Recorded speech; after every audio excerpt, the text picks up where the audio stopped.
Hello, and thank you for joining me for today's episode of The Thing About Birth.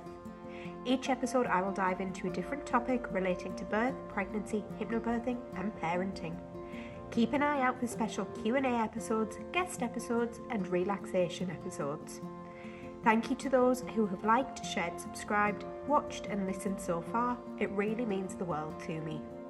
Enjoy! Hi there, thank you for joining me this week. Today's episode is a pregnancy update, so the 32-week update, continuing with the every 4 weeks that I've been doing so far.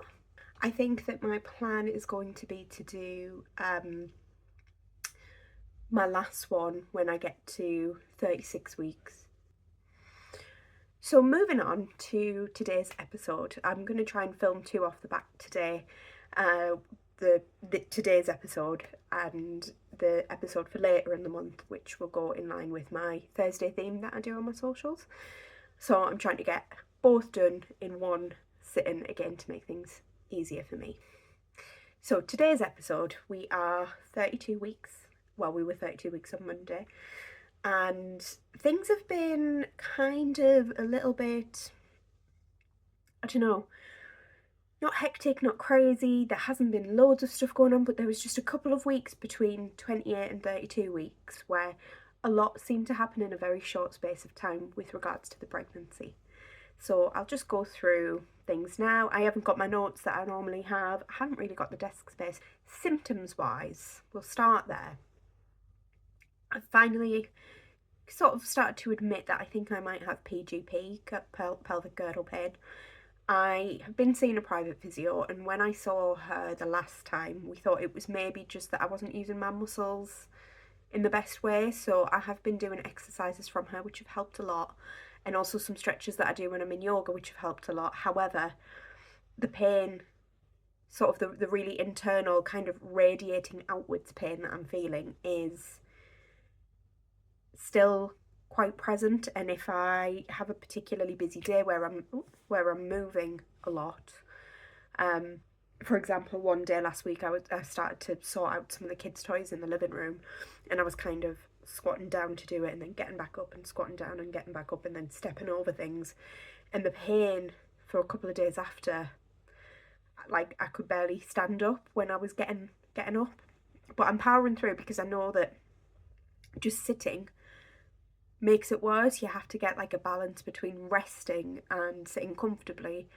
and moving, and the movement and the sitting with the correct posture is really good for the baby being in the right position. So it's kind of trying to get that balance right. So I'm seeing the physio again next week, and I will go through this with her then and see where we end up. I'm obviously very close to my due time now, so I'm not really sure if there's even an awful lot that can be done about it, especially because it is very manageable. My camera is sliding down. Sorry about that. There's something wrong with my tripod. I don't know what started it. I don't know why it happens, but when I have it extended, after a while, it starts to slowly slide down. It never used to do it, and then one day it just started. There's probably something on it that makes it happen, but I can't figure out what. Anyway. The symptoms I'm finding quite manageable as long as I'm being sensible and careful, not walking for too far or uphill for too long, not sitting down for too long, not stepping over things too much, So that's been uncomfortable. Other symptoms that I'm not having a great deal of symptoms. I'm very emotional and I cry probably at least once a day, sometimes at very, very rational things and sometimes at very irrational things. I don't remember being quite this teary all the time when I was pregnant with my other 2, but I am more tired because I've got 2 others. And I'm still working. I have a job outside of hypnobirthing, so I'm still working 2 jobs, and I'm not sleeping great, which will be another symptom. The not sleeping great, I think, is a symptom of the PGP, because if I lie on one side for too long, my legs and hips hurt. I have got a pregnancy pillow, so that that does give me some comfort, but it's not fixing the issue. And then turning over in bed is a chore anyway, but it's very painful moving my legs to turn over in bed. So there's another symptom. The heartburn and indigestion is not as bad as it was with my other two, but I do feel like the baby's dropped a little bit. So I don't know if I'm just living the relief of that, and then, the baby's dropped but will still continue to grow. So that might get worse again. I do have to eat Rennies most evenings, but it's definitely not as bad as it was with the other two. So that's nice, especially because I already have GERD, gastroesophageal reflux disease. So it's already something that I suffer with quite badly. And I do remember my daughter in particular triggering the pain that I get with that quite a lot. And touch wood, that's not being too much of an issue. I have got a little bit of eczema that I've developed on my legs, and also a little bit of a fungal infection on my skin. That's glamorous. I've been given creams and it's really helped, so I'm quite happy with that, but quite common apparently in pregnancy because your skin is stretching and getting itchy and you're hot and sweaty. And once you have scratched too much, it opens your skin barriers and causes all kinds of problems. So that's fine. I am anemic. I don't feel anemic. These were picked up.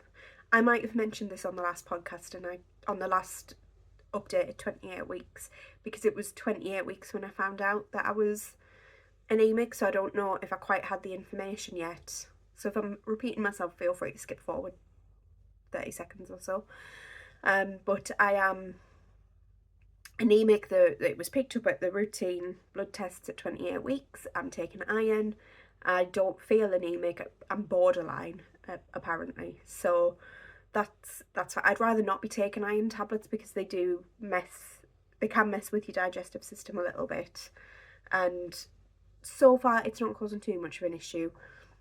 So I'd rather not be anemic, but I'd rather not need to take iron at the same time. It's a balance, and it's not too much of an issue though. But I do have a bit of a story to tell about getting my blood tests done, which I'm going to move on to shortly. Just other things, just normal breathlessness, a general feeling of heaviness, trying to learn the baby's movement pattern, which is something I'll go into as well in a moment because it's a bit more of a lengthy discussion. And just those general kinds of aches and discomforts, but there's nothing major going on, thankfully. I'm really pleased about that.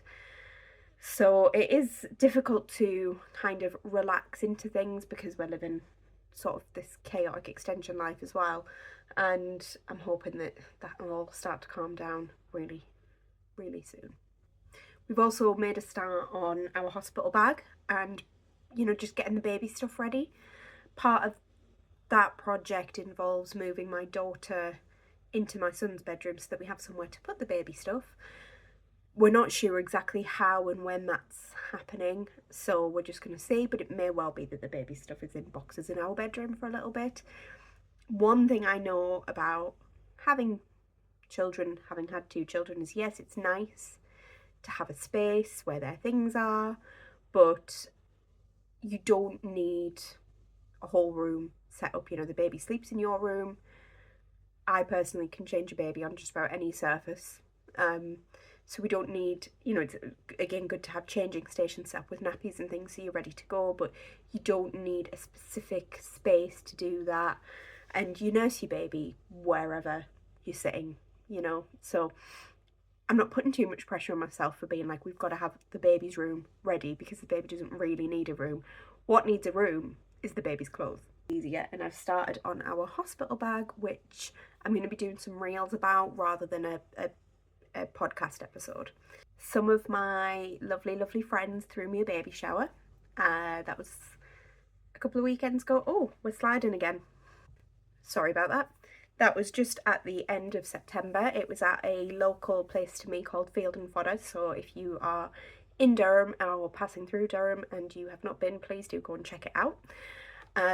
The owner of Field and Fodder, who's a very good friend of mine, and one of my other very good friends, who I know from my son going to school, got together and threw me this lovely, really just exactly what I needed baby shower. You know, some of my absolute favourite people were there. I had a mix of my friends and family, and it was really relaxed. There were sunflowers everywhere, which is my favourite flower. I got a beautiful, beautiful bouquet, a lovely gift voucher, some gifts, and we played a couple of little games. Had an absolutely most delicious afternoon tea. And yeah, it was just exactly what I needed. And I was so touched by the whole experience. I just felt so special and loved. So, you know, a big thank you to everybody that was involved in that. The people that arranged it, the people that provided things for it, the people that were there to celebrate with me. So yes, so just a big thank you to everybody. That was incredible. Now, I have got two things to go into here. One is the experience of the blood tests that I had done for my 28-week appointment and the follow on from that, and one is my first growth scan. So we'll start with the blood test. So at 28 weeks, I had blood tests done which are routine. Now, my understanding was that it just checks to see if you're deficient in iron, and it checks to see if you've got any antibodies or something like that, and it checks your blood count, not like blood count, your blood type, which they already had on file, but they just double check, make sure they've got the correct information, make sure that they're aware that, you know, what blood they might need for me should I need it. So I went to the appointment, they did the test. About a day or two later, I got a call from the receptionist at the doctor's, and she said, "You're a little bit anemic. We are going to prescribe you iron." She said to me, "One of your blood tests didn't come back properly though. It's come back as unusable or lost. So we'll need to repeat that one. And then after your course of iron, you'll need to then book in for another test." So she said to me, so it was 28 weeks. So she looked in the diary. She was like, "Right, in 2 weeks' time, we've got space for you to come and repeat the test. And then 2 weeks after that, if you book in for another test to check to see if the iron has improved your levels." Okay. So I went to the blood tests to get them. I went to the doctors to get the blood tests repeated. Now, while I was there, she said, "Right, so there's 2 tests that we're doing. We're doing one to check your blood stores and one to check your red blood cell count." So I was like, okay, I'm not sure which one has gone missing, but I already have been told that I'm anemic. And she was a bit like, "Oh, right, okay, well, we'll do it and we'll send it off." So I got the impression that either she or I weren't entirely sure. Well, I know that I wasn't sure what I was being tested for, but I felt like she was telling me that I was being tested for the thing that I had already been tested for, if that makes sense. The test that had come back correctly. But it didn't matter. It didn't matter. I assumed she knew what was going on because, you know, she's got the details in front of her. So anyway, she did the test, and then again, about a day or two later, the receptionist rang, and she said, so this was a Friday, she rang, and she said to me, "We've made an appointment with the doctor for you in a week's time, a phone call appointment to discuss your blood tests." So because she wasn't giving me the information like the first receptionist had, there's me sitting thinking, oh, well, something must be wrong. So I said, "Well, can you not tell me anything?" And she said, "It'll just be that your levels are a little bit low, but the GP needs to discuss it with you. If there's a cancellation in the meantime, we'll move your appointment forward." So that was fine. Just to backtrack a little bit. While I was getting the repeat blood test done, the nurse said to me, "You don't need to book in for another appointment to check your iron levels, because I can see your next midwife appointment. She's got you scheduled to have the repeats done there." So I was like, okay, great, fine. A week goes by and we get to the Thursday. In the meantime, I've had a bunch of stuff happen with my growth scan, which has led to other blood tests being done. So by this point, I am 1, 2, 3 blood tests in within about 2.5 weeks. So the following week, on the Thursday, late on the day, I get a text from the GP saying, the purpose of your appointment tomorrow is to tell you that you're a little bit anemic. I've prescribed iron. You'll need to be retested at the end of the course. So I thought, well, I don't know now if the GP is still going to ring me. I rang the receptionist. She said she would let me know in the morning because the GP had gone home. The next day, it got to lunchtime. I hadn't heard anything, so I rang, explained the situation, got put on hold, got cut off, rang back, spoke to the receptionist again, and she was like, right, would you like to speak to the doctor? You don't need to. And I said, well, yes. And I explained why. I was like, I'm a little bit confused because I already know that I'm anemic and I've already been prescribed iron. So what am I meant to be doing? So the GP rang. I accidentally hung up. Thankfully, he rang back. And basically what he said to me was that he was surprised I'd been prescribed iron. And he said that the test that had come back fine would indicate that I was anemic, but they would need the second test to confirm that I was anemic. So when he's picked up the second test, he's just thought, right, that confirms she's anemic, we'll prescribe the iron. You know, a bit of a crossover in information, because he just didn't think I would have been prescribed it yet. And then he said, I wouldn't bother retesting as soon as you're due to be retested, because it probably won't have made a difference yet. So that was fine. I was quite happy with that. And then I went to the midwife on Wednesday just gone, and yeah, she agreed. She was like, oh yeah, we'll retest you at your next appointment instead. So it was fine. Everything was fine, but it was just a lot of backwards and forwards, you know, and a lot of blood tests going on. And I'm quite pleased that she didn't then retest, because my arms were still bruised from the other blood tests that I had to have that I'm about to tell you about. In the meantime, I kept having instances of reduced movements. Now, what I think is happening is I'm struggling to figure out what this baby's regular day-to-day pattern is. Most of the time, I sit right here in this chair at this desk, and most of the time, the baby moves what feels almost constantly. But then every so often, they have a day or two where there's just not as much movement, it's not as consistent. And I get very panicky once I become aware of this, and I eventually go to pregnancy assessment. Right, I had been for 2 instances quite close together of reduced movements, and no, they weren't close together, sorry, they were about every 2 weeks apart. But I'd gone for the 3rd instance, and she said, right, so you've been like every 2 weeks. I just want to say, by the way, always go if you've got any concerns. Don't wait, don't put it off, don't, think, oh, well, is it this, is it that? If you are worried that your baby's movements feel different, they've slowed down, they're anything other than what you normally experience, and especially if they've stopped altogether, but don't wait for them to stop. Go and get checked out.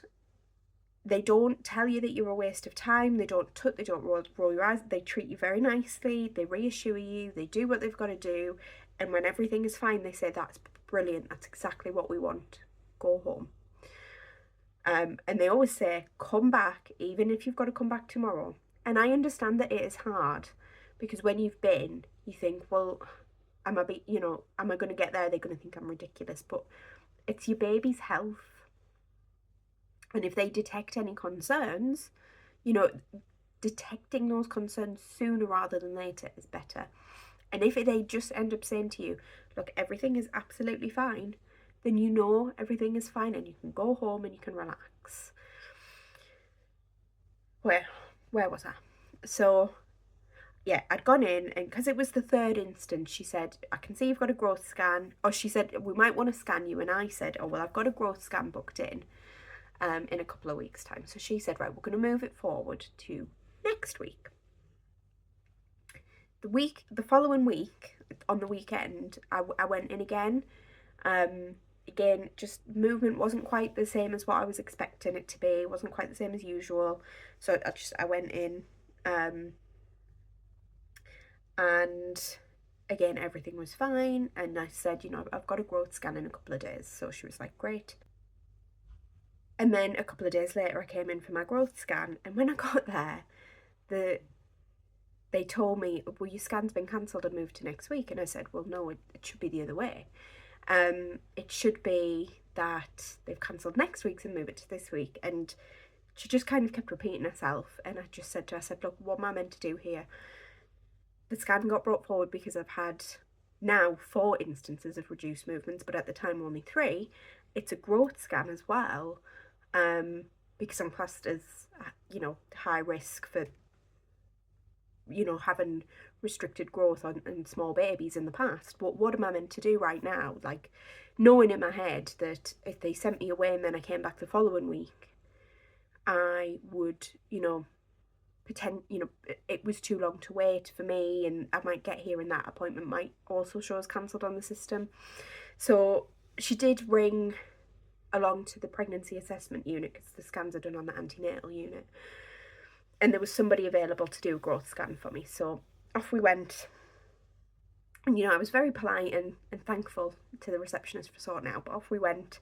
And I just, I explained why we were having the growth scan, why it was brought forward, etc., even though she could see my details. And she did the scan, and first of all she was like, blood flow looks great, placenta looks great, water around, the water sac looks great, I can't see any reasons why you experience reduced movements. She was like, keep coming in, but there's nothing there, which backs up my thoughts that just on the days where they perhaps are a little bit quieter, or I'm perhaps a bit more distracted, my anxiety just gets the better of me. But that's fine, because again, it's better to be sure. So she did the scan, and again, she went through the whole body, and she said, everything looks perfect, but the baby has a chunky tum. Now, I've never had a chunky baby. I've had very, very skinny babies. I've never really had a baby with baby rolls or anything like that. So she said, looks chunky. We'll plot it on the chart. So femur and head measurement were average. Tummy is around the 96th percentile. Now, I've had pregnancies that have tracked on the 6th percentile and one that dropped to below that as well. I've had babies born on the 6th percentile and dropped below that. My daughter is still on the 0.4th percentile. So that was in itself a huge surprise. So what she said was, it could be that you've developed gestational diabetes. It could just be that the baby's got a chunky tummy. We'll retest for the gestational diabetes and come back next week for your consultant scan. So they retested me on the same day, thankfully, so I wasn't backwards and forwards. And the gestational diabetes test was negative again. So because, my consultant just said, like, this threw me into a panic where I'm thinking, bigger babies, there's often pressure for induction, there's often pressure for lots of monitoring and things like that. We were preparing for the outcomes of smaller babies. All of our birth plans, research was focused around that. And I said to my husband, I said, it could completely change our trajectory, and I'm just, panicking about that. Did a little bit of journaling. That helped. The consultant said, if your gestational diabetes is negative and the baby continues just plotting on the same line, no issues. If the growth, spirals and keeps going up and up and up, then that's a cause for concern. We'll have to, look at that. But he's very laid back, he's very nice, and he was quite happy to just continue as we are for now. And if everything continues as it is on track, he's quite happy to just leave me be. I like that a lot. So I'm due in on the 30th of October for another growth scan, so hopefully baby's just staying on that curve. I'm not putting all my eggs in that basket of thinking the baby is going to be this size. We don't know how big the baby will be, it's just an estimation. And I know that my body is growing a baby that I can birth, So I've gotten over that initial, big baby panic, especially, after having 2 small babies. And really, in my mind, it means that my placenta and everything are functioning well, baby's growing well. It's better to have a baby that is growing than not growing. But it was just an interesting couple of weeks, where a lot happened in a very short space of time. A lot of my blood was taken. And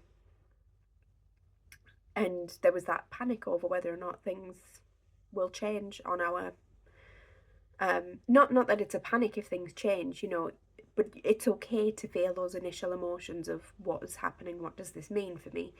It's about then thinking, right, what are my next steps? And between finding out that the baby's tum was big and the consultant's appointment, it was like nothing are my next steps at the moment. We have to have the consultant's appointment first and see what he says, what his recommendations are. His recommendations were nothing, so we're just keeping things the same for now.